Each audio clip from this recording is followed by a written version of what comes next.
Okay, July update. I've actually filmed this I think at least twice already, but I think I waffled on and it was weeks ago and I never got around to editing it, and it's grown even more, so I'm gonna just do it all again and hopefully be a bit quicker. So in June I showed you I was putting up these wires to get stuff to grow back and forth between the trellises and cover the whole shed. This has worked more than I ever dreamed possible, to be honest. Last month I thought these were sort of here, I think, and I thought maybe by the end of the growing season, if I'm really lucky, I'll get to this trellis and loop round once, just so that next year when it starts its next growth it'll be starting from this trellis. But instead, all of these 1, 2, 3 bits of honeysuckle are way over onto here. They're not even on the first row, on the second. They're not even on the first loop round, but they're on the second loop round. This thing, the star jasmine, ever since I planted it, looked like it wasn't growing at all because I expected it to grow from these bits, hence why I've tied these bits to the string, but it didn't. It grew from a different one that was sort of hiding behind all the leaves, one hiding behind the trellis. Didn't even notice it for weeks, and then suddenly here it is, and suddenly it's got all the way around to here. So it shouldn't take long before this gets onto that trellis. This one likewise. Actually, while I'm here, does anybody know what these weird things are? Some sort of eggs or larvae, I suppose. Anyway, this has grown here and I'm going to send it back around here.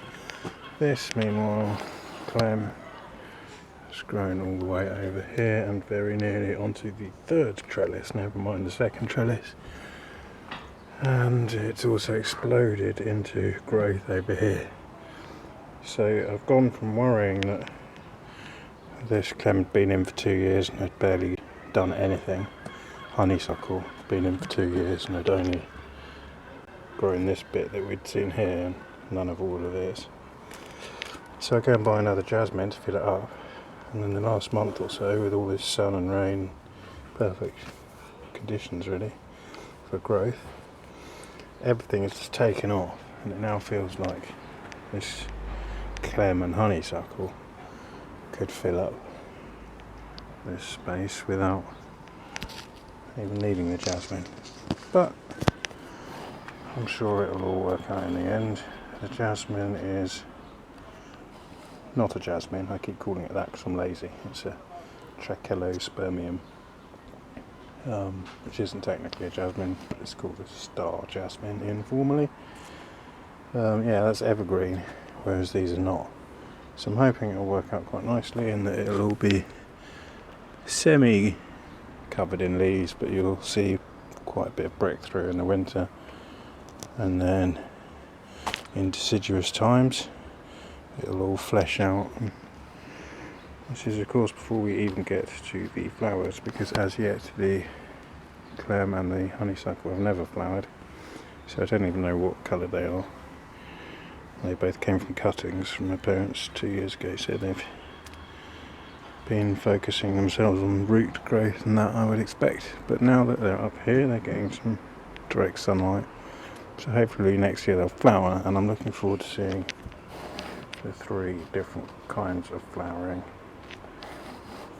on this wall, either overlapping hopefully or sequentially. And let's see what's going on elsewhere. So here in the front bed we've got this brunera, which has surprised me, to be honest. I bought it, all the leaves were this sort of size. I didn't know it was going to start producing huge leaves like that.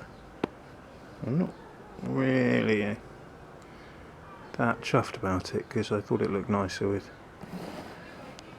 these size leaves. I thought it would just be a sort of bush of those size leaves, like this big, but all still composed of these leaves. But there you go. I suppose I should have done more research. I'm not saying I hate it, but it just wasn't really predicted. Planted this nigella from my parents about a day before the flowers died, but that's okay because the main aim was just to make sure that it self-seeds the next year. Over here we've got some of the nigellas that I seeded myself in spring, only just flowering, whereas the ones that self-seeded from the previous year over here long since finished flowering and seeding. So these ones are all running a bit behind because I don't think I seeded them till May or something, a bit late. And intriguingly they're white and blue, which is exactly what I wanted, but the packet said they were just blue. I wanted a mix of white and blue because that's the theme of this bed, but couldn't find any white seeds. But I seem to have got them anyway. Hurrah! So hopefully those managed to finish flowering, produce seed pods and self-seed for next year. Lamb's ears still growing surprisingly slowly. I thought it would have been a lot bigger than that by now, but never mind. Nothing really changed in the side bed. Got the St John's wort. Got the wallflower, got the geum, which flowered, and then I deadheaded it, and then it never produced any more flowers. We went to a garden in Shepton Mallet a few weeks ago, and they had geums, and they were still full of flowers. So I don't know what's wrong with mine. The loose strife are all but gone. The phlox is just emerging. I have kind of concluded that my garden's a bit biased towards spring. Lots of interesting things seem to happen spring into early summer, but now that we're sort of end of July, there's relatively few things flowering. Not complaining, still like it. Just going to take a long time to, if ever, to get it to a point where there's like tons of colour and interest every season.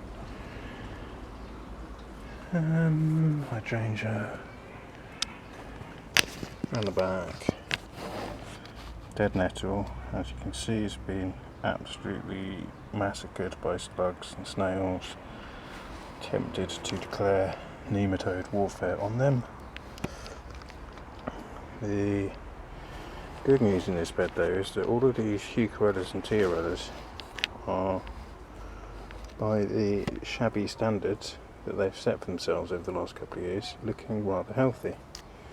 So you might not think so because it's all strewn with weeds, so you can hardly see what's Hucarella and what's Herb Robert. You'll also notice that the leaves look all eaten and nibbled, so you might think that's not good condition, is it? But trust me, compared to the last couple of years,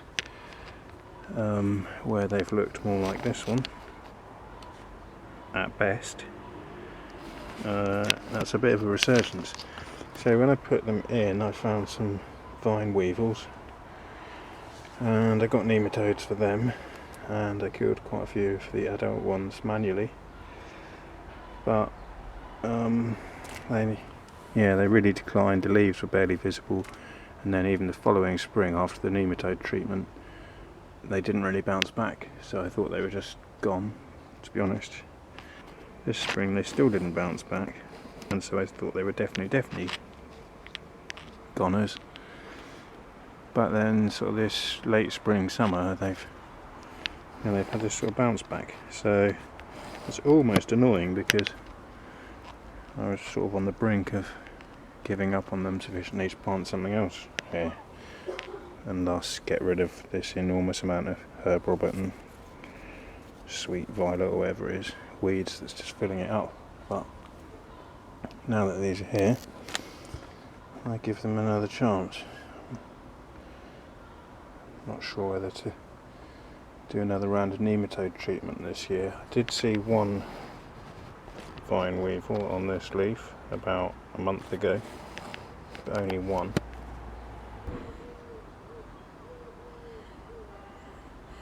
So it doesn't look it, because it's still damp from the rain and it's overcast and crappy, but it's been a stonking heatwave all the last week, and look what's happened.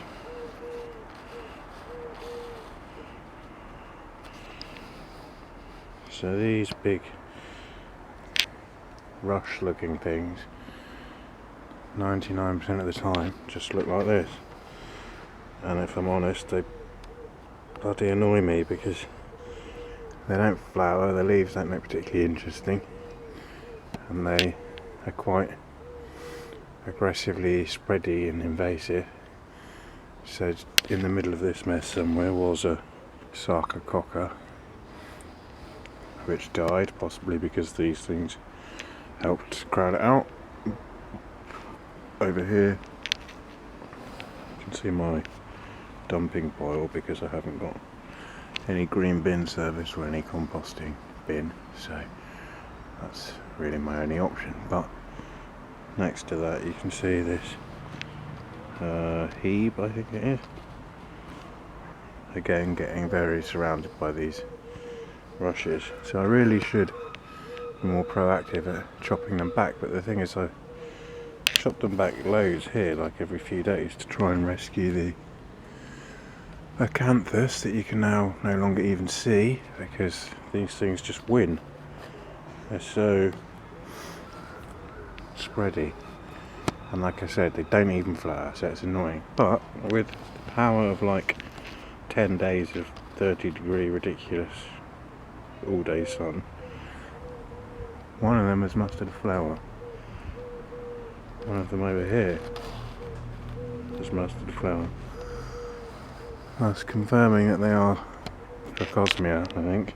But yeah, I don't know who thought, oh I know, I'll plant something that wants loads of full sun in a bed that, like, my camera is pointing roughly south, but there's a fence there and there's a house there, so it really doesn't get sun, does it?